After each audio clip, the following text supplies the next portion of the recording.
जो भी पेपर बना है वो चैट जीपीटी से बना है। प्रश्न कुछ और है, निर्देश कुछ और है। सरकार को कई बार बताया कि कहीं ना कहीं बदलाव किया जाए, लेकिन नहीं सुन रहे हैं। एसएससी पेपर में हुई धांधली के कथित आरोपों के बाद यहाँ पर बड़ी संख्या में आप देख सकते हैं छात्र आज रामलीला मैदान में इकट्ठा हुए हैं और आप देख सकते हैं न झुकेंगे न डरेंगे, एक साथ लड़ेंगे।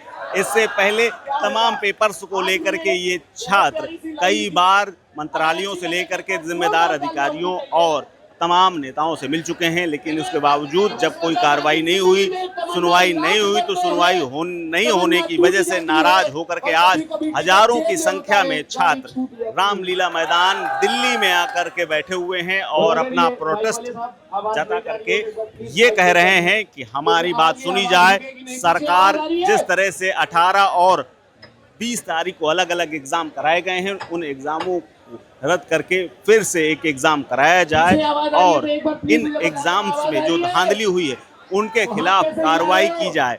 कार्रवाई ये क्योंकि कई सवाल ये बताए गए कि कई सवाल गलत थे, जिनके उत्तर भी गलत थे, लेकिन जो कट ऑफ बनी है और कट ऑफ बनाई जाने के अलावा सवाल इस बात का भी है कि जितना पिछली बार के एग्जाम में लोग सेलेक्ट हुए थे, जितना हाईएस्ट जिनके नंबर आए थे, वो नंबर इस बार लाने वाले का कहीं पर भी नाम नहीं है, क्योंकि इस बार की जो कट ऑफ लिस्ट है वो बहुत ऊपर चली गई है और उस नंबर लाने के बाद भी ये लोग संतुष्ट नहीं है, क्योंकि इनकी मांगे ऐसी हैं जिनको लेकर के टीचर्स भी जाकर के मंत्रालय में मिल चुके थे, जिनमें चाहे रेणु हो या फिर खान सर जैसे तमाम लोगों ने छात्रों का साथ दिया था और ये कहा था कि हमें छात्रों के साथ रहना है और हम ये चाहते हैं कि सरकार इनकी बात सुने और रोजगार को जो मुद्दा है, रोजगार का जो मुद्दा है, उस मुद्दे को उठाने के लिए यहाँ पर बड़ी संख्या में लोग आए। आप स्टेज में देख सकते हैं बड़ी संख्या में छात्र पहली बार इस तरह से एसएससी को लेकर के यहाँ पर इकट्ठा हुए हैं और इकट्ठा होने के बाद यहाँ पर तमाम अपनी मांगे रख रहे हैं। अच्छा, ये बताइए किस लिए आपको, आखिर क्या शिकायत है आपको, एसएससी से क्यों आना पड़ा यहाँ पर? सर, एसएससी में जो एडुकेटी है जो पेपर कराती है, हाँ पेपर जो कराती है, जो न्यू एजेंसी चेंज हुई है उसको लेकर सेंटर में अभी बहुत दूर दूर तक पहुंचे हैं बच्चे। लोकेशन में दिक्कत आ रही है और वहाँ कंप्यूटर सिस्टम जो मिलते हैं वो खराब मिल रहे हैं, बच्चों को काफ़ी परेशानी हो रही है जाने में। इसलिए बस एक ही रिक्वेस्ट है जो भी एजेंसी करा रही है कि सब चीज़ों में परिवर्तन किया जाए और कुछ चीज़ें जो खराब चल रही है उनको सुधार किया जाए। ये है रिक्वेस्ट। इतनी बड़ी संख्या में आखिर आने की जरूरत क्यों पड़ी? क्या लग रहा है, क्यों व्यवस्था, कहाँ गड़बड़ हो रही है? सरकार को कई बार बताया कि कहीं ना कहीं बदलाव किया जाए, लेकिन नहीं सुन रहे हैं, इसलिए प्रोटेस्ट करना पड़ा है। पिछली बार भी किया है।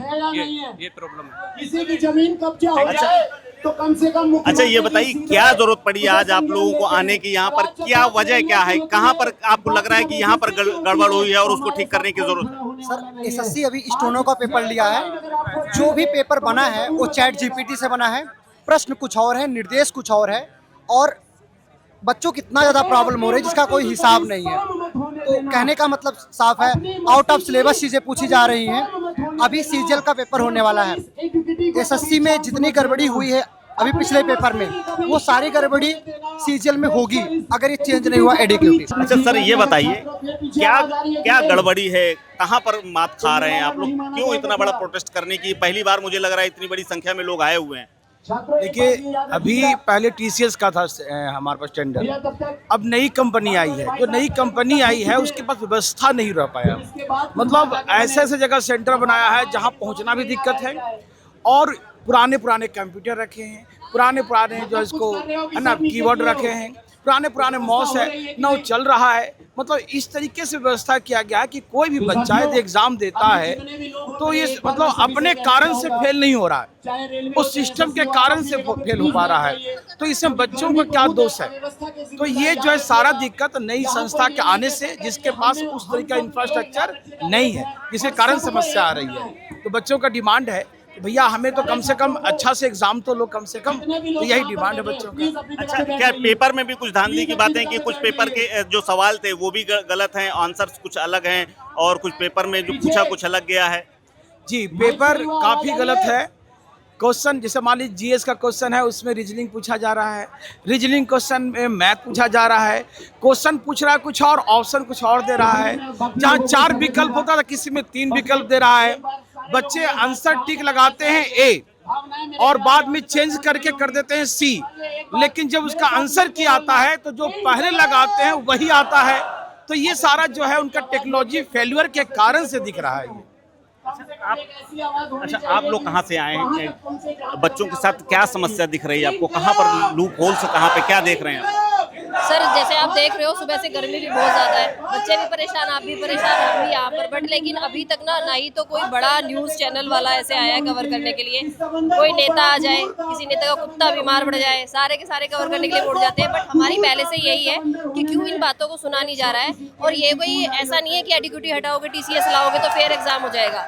एक फेयर एग्जाम कमेटी की जरूरत है। बच्चा पूरे साल मेहनत करे, वैकेंसी भी आपने निकाल दी, 1 लाख वैकेंसी भी निकाल दी, बट जब एग्जाम फेयर ही नहीं हो रहा है, वो 20 लाख रुपया देके सीट बिक रही है, तो उसका फायदा क्या हो रहा है? फिर फायदा ही नहीं है ना उसका। तो फिर तो ये सारे बच्चे इसलिए इकट्ठे हुए हैं, और जितना हमने सोचा था उससे कहीं बड़ी संख्या में बच्चे इकट्ठे हुए हैं कि जो एग्जाम हो रहे हैं उसको हमें ढंग से कराना होगा। जैसे एक लाइन मैंने पढ़ी थी कि पढ़ेगा इंडिया तो बढ़ेगा अमेरिका, और वो हो रहा है, क्योंकि हमारे देश में तो करप्शन ही खत्म नहीं हो रहा है। हमारे देश में तो एग्जाम लीक हो रहे हैं, पेपर सारे के सारे बिक रहे हैं, तो बच्चा पेपर देगा ही नहीं, ना वो फॉर्म भरेगा ना वो पेपर देगा। पेपर देगा भी तो उसका सिस्टम काम नहीं करेगा।